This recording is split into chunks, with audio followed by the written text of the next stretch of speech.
Book of Heaven, Volume 28, June 2nd, 1930. How the Divine Will is Peace and Security, Doubts and Fears. Jesus, the only author of the law. Necessity of the comings of Jesus. Lack of confidence, the weak act of our centuries. I was feeling all oppressed because of the privations of my sweet Jesus. Oh God, what pain! Its pain is without mercy, without relief, without support. If Jesus is missing, everything is missing.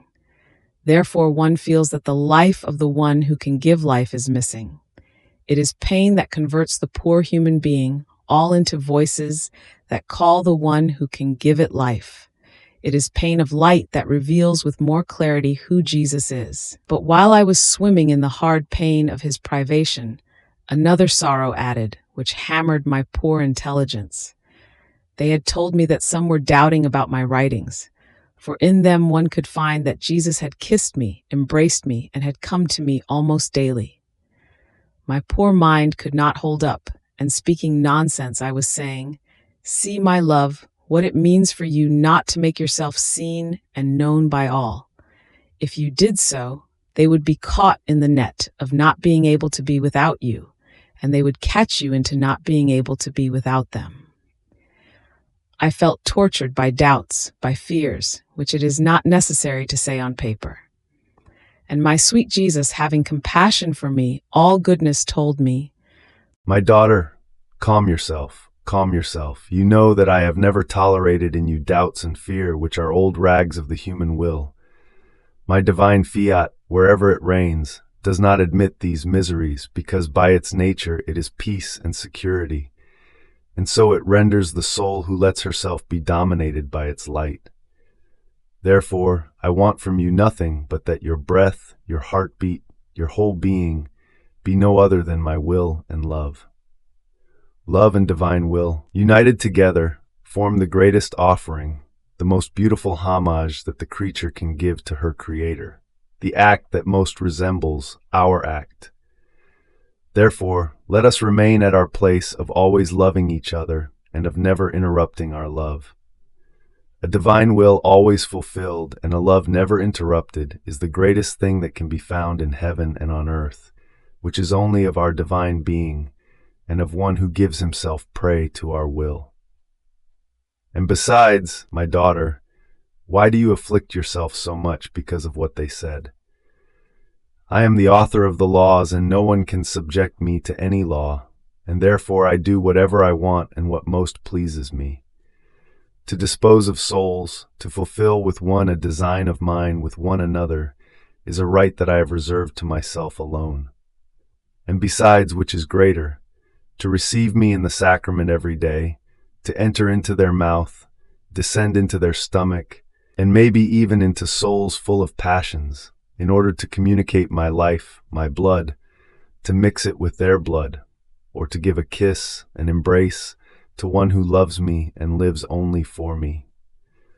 Oh, how true it is that the human sight is short, and they make the great things small, and the small great, for the only reason that they are not common to everyone.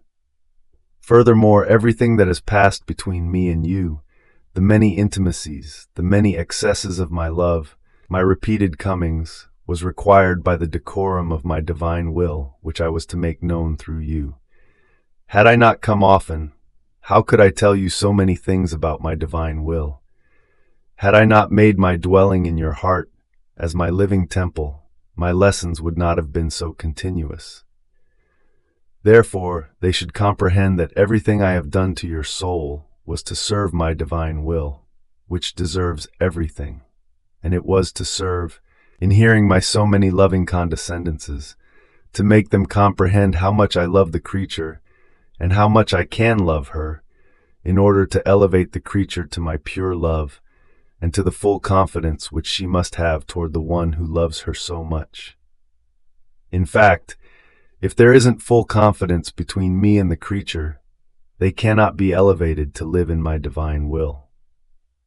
Lack of confidence always places an obstacle to the union between creator and creature. It is the wing clipper of the flight toward the one who loves her so much. It makes her live at the earth's level, and even though she does not fall, It makes her feel vividly her passions.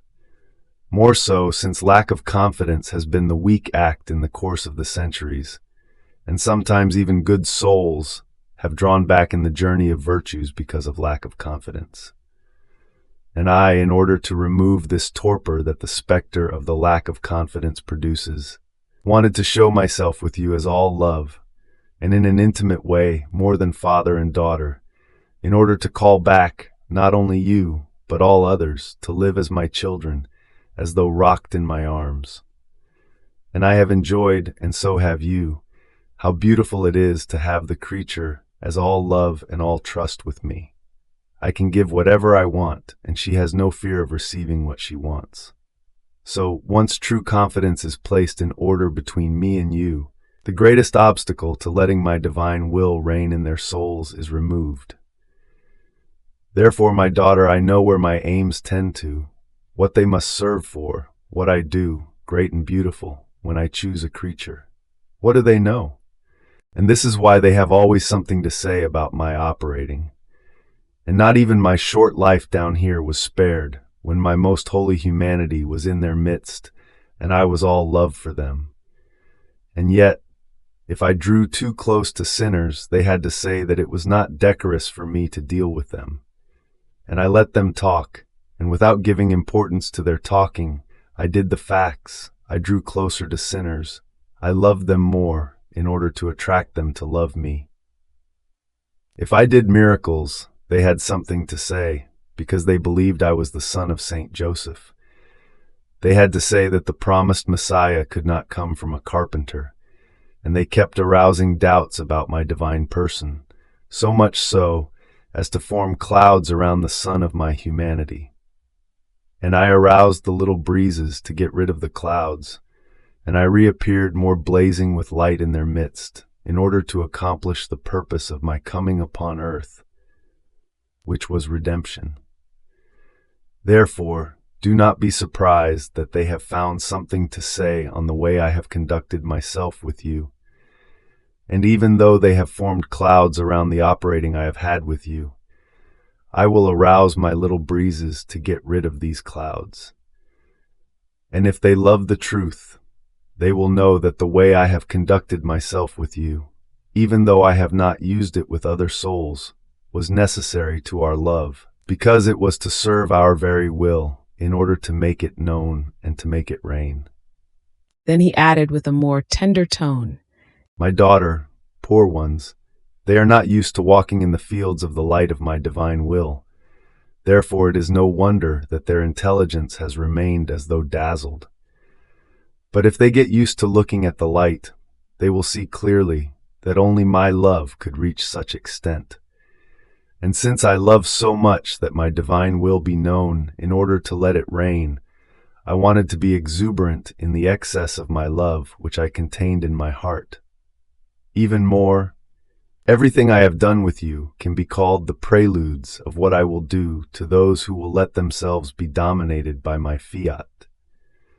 However, I tell you that all those who had something to say about my humanity when it was on earth, and did not surrender to believing in the sanctity of my works, remained empty of the good that I came to offer to all, and remained outside of my works. So it will be with those who, in addition to talking on the how and the way of what I have said, but if they do not surrender, they too will remain on an empty stomach, and outside of the good which, with so much love, I wanted to offer to all. Fiat.